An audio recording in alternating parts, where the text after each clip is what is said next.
Mesdames et messieurs, bonsoir et bienvenue à cette émission de On s'en parle. Nous allons juste faire une mise au point parce que dans les programmes de On s'en parle à caractère politique, j'aimerais faire une distinction. Et c'est celle-ci. À l'avenir, on va dire à quelle date on enregistre l'émission parce que des fois, on enregistre à telle date et l'émission peut passer 2 semaines après ou 1 semaine après. Fait que, en politique, on sait que, surtout à ce temps-ci, il se passe tellement de choses que des fois, on va prendre l'émission, puis on n'aura pas parlé d'un sujet, mais le sujet, quand on l'a enregistré, n'était pas sorti encore. Fait que c'est pour ça qu'il faut faire une distinction. Comme aujourd'hui, en politique, l'émission est enregistrée le lundi 26 septembre et elle passe ce soir, le 5 octobre. Alors, on va prendre l'habitude de dire maintenant quand on enregistre l'émission. Si le Parti québécois a passé un été chaud, on peut dire que le Parti libéral de Jean Charest passe un automne plus que chaud. Alors, pour nous en parler, je reçois le député libéral provincial de Rouyn-Noranda-Témiscamingue, M. Daniel Bernard. Monsieur Bernard, bonsoir. Bonsoir, M. Lacasse. Ça va permettre de prolonger l'été, peut-être, si on fait plus chaud. Bien, c'est ça. Venir à tête, on s'en vient bien, en tous les cas. Monsieur Bernard, c'est sûr, comme je le disais en entrée d'émission, que celle-ci est enregistrée le 26 septembre. Il y a des affaires qui vont se passer pour une enquête publique que l'on réclame à grands cris. Il va y avoir des témoignages à gauche, à droite. De toute façon, nous sommes le 26 septembre ce matin. On ne peut pas faire l'émission sans parler d'une demande d'enquête publique dans l'industrie de la construction. Elle est demandée par à peu près 80 % de la population, les médias, les autres partis politiques et même, dernièrement, l'Association des constructeurs demande également une commission d'enquête. Qu'est-ce que M. Charest attend pour déclencher cette fameuse commission d'enquête et à tous les jours, on entend dire non, il n'y en aura pas, il n'en déclenchera pas. Vous êtes les seuls, là, à peu près les seuls au Québec à ne pas vouloir une commission d'enquête. Oui, puis je reviens encore. Puis le moment que vous avez très bien mentionné, l'émission d'aujourd'hui est enregistrée le lendemain de Tout le monde en parle. M. Oui. Jacques Duchesneau qui a publié le fameux rapport. Ce sont des 12 pages que M. Charest n'avait pas lues, etc. Et qui a lu maintenant. Donc, l'émission est enregistrée le lendemain de sa prestation. J'expliquais l'autre jour aux journalistes à Québec que l'ensemble des informations, par exemple, qu'on a vues diffusées, soit dans le livre de Mafia Inc., soit par M. Alain Gravel, entre autres, à Radio-Canada et autres, l'ensemble des informations qui sont là proviennent des anciennes enquêtes, justement, policières, soit par la Sûreté du Québec, comme l'enquête Carcajou sur le crime organisé, ou par la Gendarmerie royale. Donc, les informations qui sont là proviennent d'enquêtes policière. Puis hier, M. Duchesneau expliquait très bien que lui, dans le cadre de son enquête qu'il a faite, il a rencontré 500 personnes, que les gens ont accepté sous le couvert de l'anonymat parce qu'ils ne voulaient pas être étiquetés, que ces gens-là ont accepté d'aller témoigner pour percer, un peu expliquer quel était l'environnement lequel ils étaient. Puis les gens, ils ont témoigné parce que c'était pas une enquête publique. Puis la raison simple, c'est que, puis monsieur, encore une fois, Duchesneau l'a très bien expliqué, puis qu'est-ce qu'on essaie d'expliquer aux gens? Quand on parle de collusion, c'est comme si vous et moi, par exemple, on s'entendait sur quelque chose, que puis qu'on allait, par exemple, soumissionner, vous et moi, sur un contrat, mais c'est pas, il n'y a aucun document écrit, c'est rien du bouche à bouche, puis c'est des ententes verbales. Puis M. Duchesneau l'expliquait très bien hier, pour documenter la collusion, c'est plus difficile que documenter des actes criminels. Et par la suite, qu'est-ce qu'on demande? C'est des gens de venir faire des déclarations sur des personnes sur un tiers. C'est du bouche à bouche, puis des choses comme ça. Donc, lui, et moi, ce qu'on veut, c'est que les enquêtes policières aillent le cours pour que, oui, on trouve les personnes. Et l'autre chose, moi, là, je me verrais très, très mal en tant qu'élu, mettre une enquête publique qui, ou peut-être, mettrait, à cause qu'on parle de crime organisé dans certains cas, qui mettrait la vie de personnes en péril. Parce que tu deviens, puis tu vas témoigner et autres. Et au final, Bernard, ben, c'est un peu ça. Et regardez juste les émissions de télé qu'on a vues. Il y a des gens qui sont allés à Radio-Canada, par exemple, puis les gens, ils ont témoigné, ils ont fait derrière une vitre teintée pour pas qu'on les reconnaisse. Alors, on voit que c'est clair. clair. Mais toutefois, je comprends les gens, la population, mais aussi, puis que des gens comme l'entreprise de la construction, l'Association des constructeurs du Québec, parce que quand on fait ça, on parle d'individus, particulièrement, et l'ensemble du système, moi je suis convaincu que l'ensemble des gens, des entrepreneurs en région et partout, quand on parle de ça, les gens sont honnêtes. Et tout le monde... Mais il y en a au travers de ça, je parle pas juste, je parle pas de la région, là, je parle en général, là, dans tout le Québec, il y a sûrement des affaires qui se sont passées pour qu'on réclame à grand cri une commission d'enquête. Parce que l'unité anti-collusion, c'est bon. On ne peut pas dire le contraire, c'est bon. Sauf que c'est un groupe de policiers qui a un mandat spécial d'enquêter, puis les personnes ne sont pas obligées de comparaître. Tandis que si on réclame une enquête publique, là, à ce moment-là, les gens sont obligés de venir témoigner. On l'a vu avec Bastarache. Ils sont obligés, mais avant, il faut que tu colliges l'information pour quand tu invites une personne à venir témoigner à une commission publique, il faut que tu aies des questions à lui poser. Oui, mais monsieur...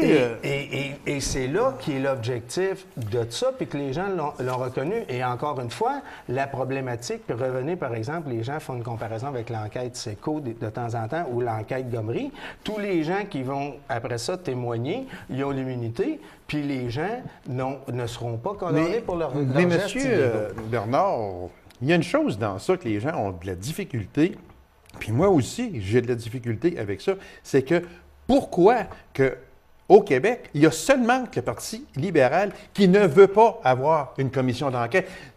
Toutes les autres associations, ils la réclament à grand prix. Ça, savez-vous à quoi que ça me fait penser, ça, M. Bernard? Ça me fait penser à une vieille histoire qui est quand même vieille, mais qui est quand même bonne. Hein? Il y a 1000 soldats qui marchent devant un groupe de personnes, et la maman dit à sa voisine, « Hey, il y a 999 qui n'ont pas le pas, il n'y a rien que mon fils qui l'a. » C'est un petit peu ça, là. Hein? Franchement. Non, là. mais j'expliquais quand même l'autre jour aux journalistes, puis je pense que des gens commencent à le comprendre. Puis hier, M. Duchesneau allait dans le même sens.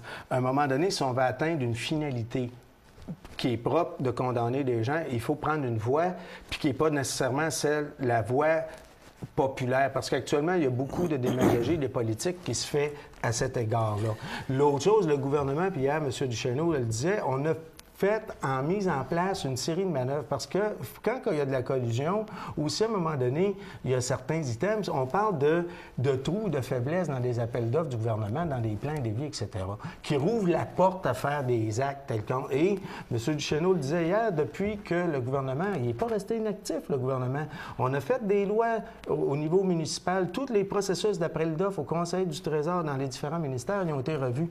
M. Duchesneau disait hier, depuis toutes ces mesures-là, ensemble, ont permis déjà d'économiser tout près de 390 millions. Maintenant, ce qu'il faut, c'est d'aller chercher les personnes. Mais moi, là, je vais vous poser une question, M. Bernard, une question bien directe. Là.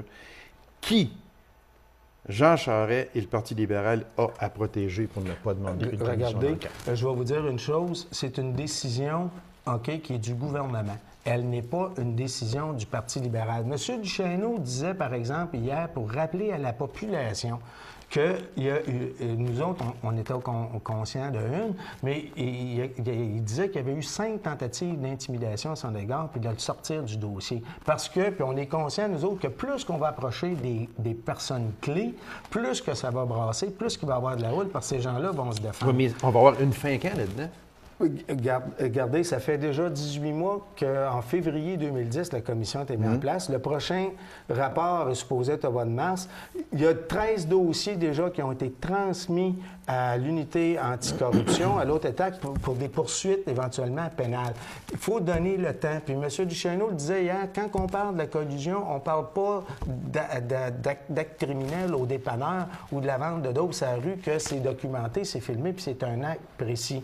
Quand on rentre dans la collusion et autres, on rentre dans un monde plus flou, plus vague et d'allégations, et il faut donner le temps de bâtir des preuves. Demain matin, même si on arriverait à une enquête publique, on ne condamne personne, et l'enquête publique, il faut qu'elle soit basée sur des faits réels et concrets, et la seule manière d'aller les chercher, ces faits-là, c'est par l'enquête policière. Et toutes les enquêtes publiques, que ce soit Gomery et autres, à la base, avaient une enquête enquête policière qui a été chercher des faits, des éléments. Et hier, moi, je pense qu'il y a une suggestion qui est intéressante puis qui va être évaluée par le gouvernement, c'est une commission à huis clos. Où que là, les gens vont pouvoir aller s'exprimer dans un cadre qui va avoir une protection, d'une part, parce que ça, c'est important, encore une fois. Et on ne peut pas envoyer des gens à l'abattoir. Puis quand je dis à l'abattoir, autant à l'abattoir public, parce que qu'est-ce que les gens veulent actuellement, c'est du sang sans avoir de finalité, de résultat. Puis les gens. Et l'autre chose, s'assurer que les gens qui vont aller témoigner... C'est sûr que les gens qui vont aller témoigner dans le crime organisé, là, je ne parle pas de la construction, là, je parle du crime organisé, les gens qui vont aller témoigner sur un fait, sur un acte qui s'est passé dans le crime organisé, ils vont mettre leur vie en danger. Ça, c'est sûr et certain. C'est ça. Fait qu'il ne faut quand même pas non plus. Non, mais n'oubliez pas, mais moi, je vais vous dire, on maintient le fort chez nous, puis moi, je vais terminer là-dessus. J'ai un collègue député qui s'appelle Guy Ouellet. Guy Ouellet, les gens vont peut-être se rappeler, quand il y avait les fameuses enquêtes Carcajou, c'était la personne, il était 16 enquêtes Carcajou, c'est lui qu'on voyait souvent dans les émissions pour expliquer qu'est-ce qui se passait. Et s'il y a quelqu'un pour moi qui est une référence, parce qu'il a enquêté, il a travaillé dans ce milieu-là, c'est Guy. Et Guy, lui, c'est clair, ça prend les enquêtes policières si on veut aller. Fait que ça, là, ça veut dire qu'il y a à peu près juste Jean Charest et son gouvernement qui est correct, toutes les autres qui ne sont pas corrects, puis on les demande regardez, les gens... hier, M. Duchesneau, il est revenu, puis il dit une enquête, oui, à huis clos.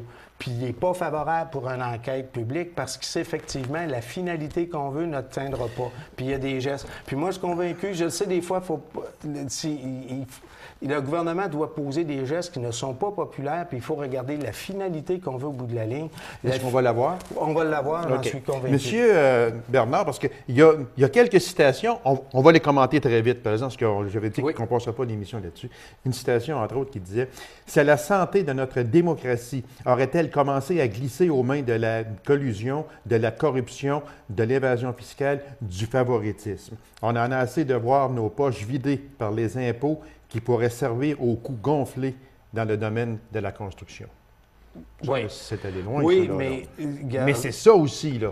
Regardez, il faut faire attention. Par exemple, quand on parle, il y a plusieurs points. Par exemple, quand il parlait de financement, de municipal. Et je dis pas... Quand on dit juste que la démocratie est en cause, moi, je pense qu'il y a un peu d'exagération dans les propos. Mais toutefois, tout système... Il va sortir des choses dans ça, M. Bernard.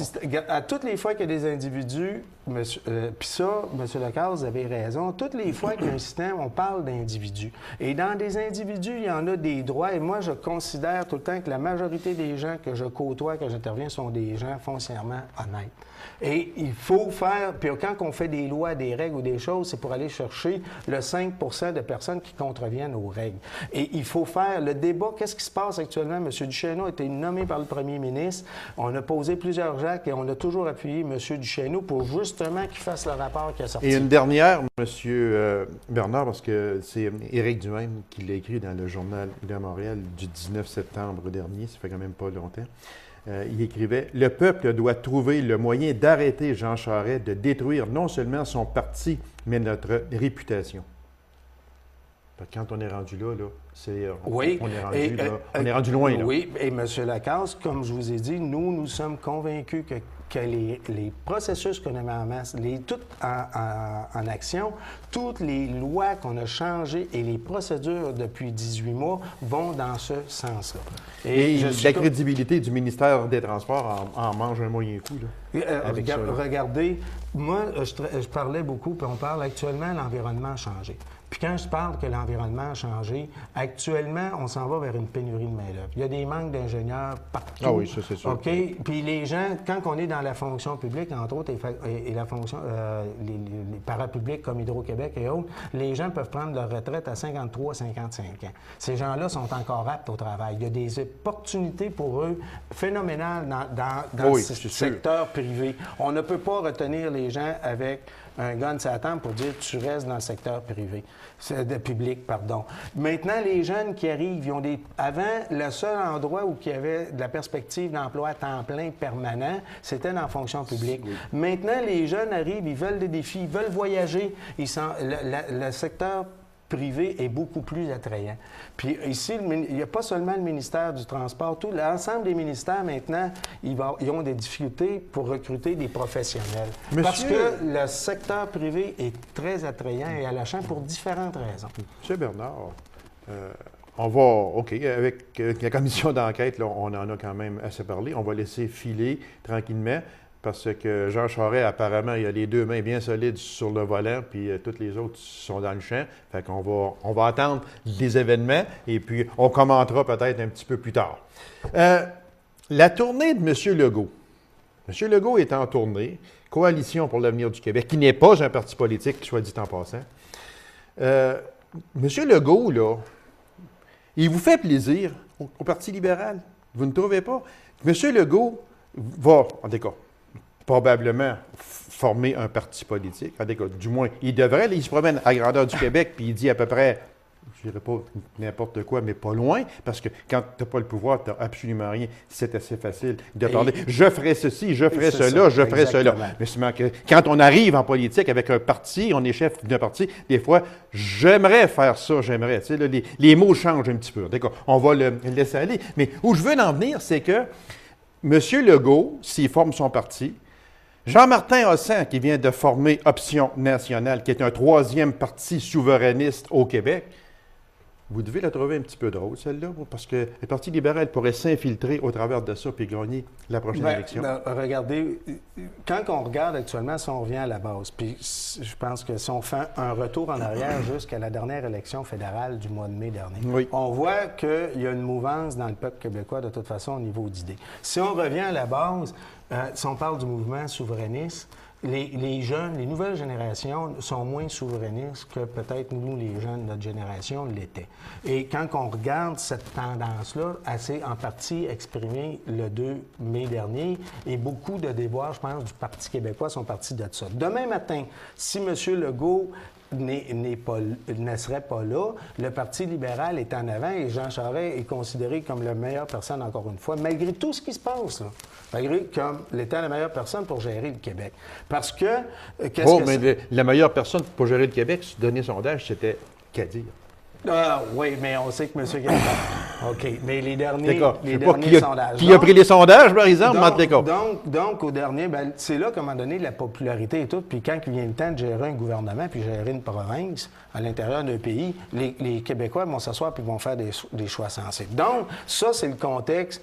Actuellement, les gens se disent, regarde, la souveraineté, puis les chicanes du Parti québécois, les gens sont à l'extérieur de ça. Maintenant, M. Legault arrive, puis comme vous dites, il fait une tournée du Québec, il prend des positions en disant, c'est facile parce qu'il est un peu comme un chroniqueur, tant qu'à moi, qui dit des commentaires sans dire que oui, je vais faire un parti politique ou autre. S'il arrive, on voit qu'il y a beaucoup de Québécois, majoritairement du Parti québécois, qui seraient attirés par M. Legault, parce qu'on revient que c'est un souverainiste à la base. Oui, c'est sûr. OK, donc... C'est ministre péquiste, puis il a fait il a écrit des livres, tout. Donc, il est toujours souverainiste. Oui. Et il y aurait des partis libéraux aussi, des gens qui iraient voter pour lui. Et actuellement, on se ramasserait, les derniers sondages donnaient 34 puis 28, à peu près 34 pour M. Legault, 28 pour nous autres. Alors, on voit que... mais on est à combien de temps d'une élection? Moi, j'ai hâte que M. Justement, on peut en parler de ça. C'est sûr qu'à l'automne, M. Charest ne fera pas d'élection. Jamais. Il serait peut-être tenté d'en faire, mais il n'en fera pas. Non. Mais je sais que vous êtes un politicien aguerri maintenant. Et puis, la question que je vous pose, c'est que, et vous allez me dire que vous ne le savez pas probablement, mais à l'intérieur du Parti libéral, est-ce qu'on n'a pas une petite tendance à dire... Et avant que Legault forme son parti officiellement, qu'il y ait peut-être l'ADQ avec François Legault, avant que tout ça se mette en place au printemps prochain, même février, est-ce qu'on pourrait déclencher des élections?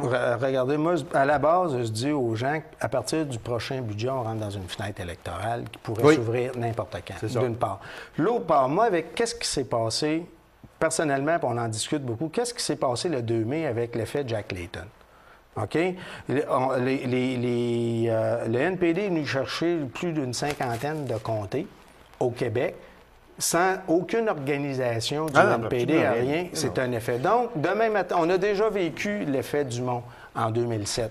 OK? Là, c'était l'effet Layton Ça a le été 2 mai l'effet dernier. Layton. Alors, demain matin, là, s'il y a un effet Legault, il peut se matérialiser n'importe quand qui arriverait une élection. Il s'agirait moi, je vois la chose, quand les électeurs ont envie de voter puis de changer, tu n'as pas besoin d'organisation C'est même pas une vague, c'est un tsunami. Puis on l'a vu, là, le 2 mai dernier. Puis Alors, on a vu des gens qui ont été élus en faisant une campagne électorale dans le sous-sol. Oui, exactement. Et c'est là, la semaine passée, que je demandais à M. Gendron si l'avenue d'un nouveau parti avec François Legault et Jean-Martin Hossan, ça faisait peur au Parti québécois. Puis je lui ai rappelé le 2 mai passé, puis il m'a dit, très honnêtement, parce que M. Gendron est un politicien très honnête, puis il m'a dit, oui, on a peur. Sûr? Oui, on a peur. Alors, est-ce qu'on peut assister à la déconfiture du Parti québécois comme on a assisté à la déconfiture du Bloc? Il faut faire attention à ça. Actuellement, je vous dirais que les as sont alignés dans ce sens-là parce que, comme je vous dis, entre autres, les Québécois veulent un changement de discours. OK? Clair. Parce que quand moi, je rencontre les gens dans la circonscription, le Québec, moi, il est sclérosé parce que le discours, le débat politique a été toujours axé entre souverainistes et fédéralistes. Oui, exactement. OK? Oui. Et les vrais enjeux n'ont jamais été discutés. Là, qu'est-ce que les gens cherchent? Ils cherchent une nouvelle vision. Alors, quelque chose, un débat positif. Et moi, je suis convaincu que, de toute façon, quand il va arriver l'enjeu, là, les gens parlent beaucoup de M. Legault. Quand il va faire effectivement un vrai parti politique, les gens vont voir... Est-ce que je pourrais vous dire, M. Bernard, que les gens parlent beaucoup... Les gens parlaient beaucoup de M. Legault, parce qu'il me semble, moi, qui lis beaucoup les journaux et tout, on en parle un peu moins de M. Legault. Les gens semblent essoufflés de l'entendre à gauche, à droite, parce qu'Arwen-Noranda, il s'est fait brasser de M. Legault. Oui, puis partout dans les autres régions aussi. Et dans les autres aussi. Il arrive à expliquer là, son programme, puis les gens lui disent, bien, écoute, fonde un parti, puis après ça, explique ton programme, puis là, on pourra voter pour toi ou ne pas voter pour toi. Alors, mais j'en reviens à ce que vous disiez aussi, M.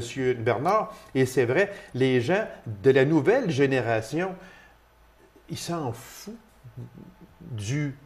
de la souveraineté. Oui. Ils s'en foutent parce qu'ils ne veulent plus être là-dedans. Santé, éducation, donnez-nous des priorités, désengorger les urgences, etc. C'est ça qu'on veut.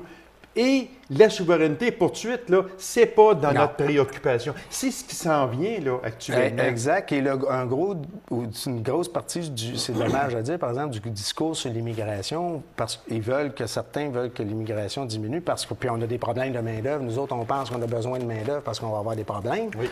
OK? Puis plusieurs voient l'immigration, justement, comme un obstacle à la souveraineté, proprement dit. Mais terminer sur M. Legault, actuellement, la pire chose qu'on dit souvent en politique, c'est de monter trop vite. M. Legault, actuellement, on est peut-être encore à 2 ans des élections. Alors, lui, son enjeu, c'est de se maintenir en haut pendant 2 ans et de garder un ballon gonflé pendant une période. Coalition avec l'ADQ, est-ce que c'est possible? François Legault, Gérard Deltel?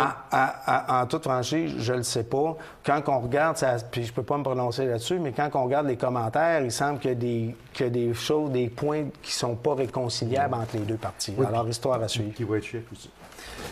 Ben ça, je pense que ça ne serait pas... ça va être M. Legault. S'il y avait une coalition, ça va être M. Legault. Sûrement. Quelque chose qui a surpris un peu, bien surpris, oui et non. Nous autres, ça nous a surpris parce qu'on n'est pas dans les hautes instances du Parti libéral, on n'est pas dans les secrets du Parti libéral, mais le départ de Nathalie Normando, est-ce que ça vous a surpris, vous, étant libéral, qui la connaissez très bien, etc., aviez-vous entendu des petites rumeurs, etc. Mais non, si d'un coup sec, paf, ça vous est arrivé en plein visage. Moi, Nathalie, premièrement, j'ai eu du plaisir à travailler avec. J'ai été son adjointe parlementaire, puis elle était une excellente. C'était ministre, elle était la vice-première ministre. Oui. Mais en toute franchise, moi, je me demandais, quand j'étais avec des gens dans mon intimité, si Mme Normando, si Nathalie, se serait représentée à la prochaine campagne électorale. Parce que, rappelez, Nathalie, ça fait 18 ans qu'elle fait de la politique active. Oui. Elle était mairesse... Elle a eu des gros ministères. Oui, puis on oublie, mais elle était mairesse de Maria à l'âge de 24 ans. Alors, elle a fait de la politique active intense pendant 18 ans. Alors qu'il y en a qui il rentre en politique à 44 ans. Elle avait déjà presque 20 ans. Et Nathalie, elle a tout donné à la société. Elle a donné son temps, son énergie au détriment de sa vie personnelle. Et qu'est-ce que Nathalie avait comme aspiration, d'une part, c'est d'être heureuse dans la vie. Et je pense que ça, elle faisait partie d'un de ses choix proprement dit. Maintenant, l'autre, que j'ai quand même été surpris comme bien des gens, Nathalie a eu 2 années très, je vous dirais, difficiles. OK? En tant que ministre, vice-première ministre, le plan Nord, elle a fait la loi sur les forêts, elle a fait énormément de dossiers. Oui, c'était un atout majeur au Parti libéral. Oui, mais aussi, elle a donné beaucoup de temps et d'énergie. Puis moi, je vais vous dire, je regardais Nathalie les derniers mois, là, elle était vraiment amaigrée, ta petite. Donc, moi, je pense qu'elle avait donné ce qu'elle avait à donner. Les dossiers de gaz de shale n'ont pas été faciles et autres. Alors, moi, je pense qu'elle avait une opportunité pour sa vie personnelle. Elle nous a pris tous à court. On perd un allié majeur, mais moi, je pense que c'est le meilleur pour elle. Mais maintenant, on a Clément Gignac qui a pris sa tête aux ressources naturelles. Moi, c'est une personne que j'admire beaucoup. Est-ce qu'il va être à la même hauteur que Mme Normando? Et Nathalie n'est pas remplaçable. Tu ne peux pas remplacer quelqu'un. Alors, qu'est-ce qu'on donne? Puis ça va être Clément va arriver. Moi, déjà que je le côtoie depuis 2 ans, et il va donner sa couleur et autres. Puis moi, on va avoir... Tout le monde se remplace, M. Bernard, mais il y en a qui sont plus durs que d'autres. Exact. Il y a ça. Exact. Okay. Et chacun son style. Et je peux vous dire que Clément, moi, pour déjà qu'il le côtoie, c'est une personne que j'étais content qu'il se joigne à l'équipe. Il a fait du bon travail au ministère du Développement économique. Puis c'est un gros ministère des Ressources naturelles. Il va M. Bernard, dernière question, parce qu'il reste à peine 2 ou 3 minutes. Les coûts de scolarité. Les étudiants sont fâchés, ils veulent... ils font des manifestations, on n'a pas fini d'en entendre parler. C'est quoi? Pourquoi augmenter ce coût-là d'une manière drastique? Non, c'est pas d'une manière drastique, ça se fait d'une part d'une manière graduelle. Oui, mais graduelle, mais c'est quand même beaucoup. Non, mais regardez, premièrement, on voit beaucoup, par exemple, il y a eu ici à Rouyn-Noranda une conférence de presse la semaine précédente avec des étudiants. On a pris les personnes que les étudiants prennent pour refléter des difficultés sont des cas extrêmes. Ce ne sont pas des cas qui reflètent la normalité des étudiants, d'une part. Et le gouvernement s'est engagé, malgré la hausse, qu'on bonifie le régime de prêt-bourse pour aider ceux qui vont en avoir de besoin.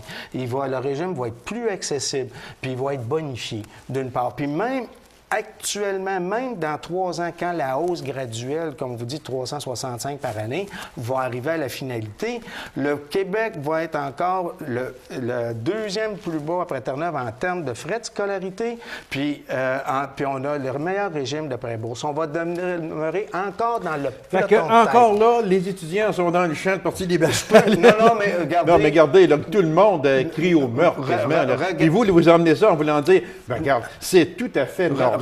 Le gouvernement, actuellement, on a bonifié l'aide aux universités, le financement des études supérieures.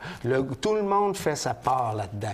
Les gels ont des effets pervers à long terme. Mais c'est ça. Pourquoi que vous avez maintenu ce gel-là si longtemps que ça? Bien, regardez, parlez au précédent gouvernement. Toutes les fois... OK, c'est ça, faut du président. Non, mais regarde... mais M. Lacasse, c'est très simple. À toutes les fois que le Parti québécois prenait le pouvoir, je gelais les frais d'hydro, puis je gelais les droits de scolarité. Le gouvernement libéral arrive...